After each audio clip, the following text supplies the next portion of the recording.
Assalomu alaykum. Hadiya Marg'ilon kuzatuvchilari, hurmatli hamkasblarimiz, mijozlarimiz.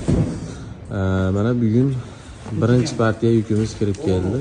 Inshaalloh bundan bag'iga yuklarimiz birin-ketin bo'lib, ketin-ketin yuklar kelaveradi. Ertadan boshlab buyurtmalarni xohlang donaga, xohlang optimga qabul qilishni boshlaymiz. Batta hozir asosan mashinacha va mototsikllarimiz kelgan.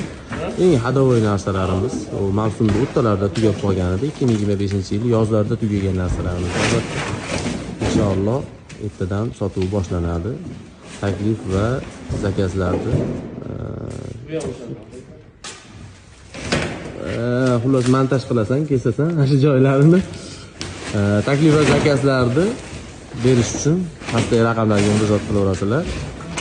Hammalaringni Alloh panohida bo'linglar.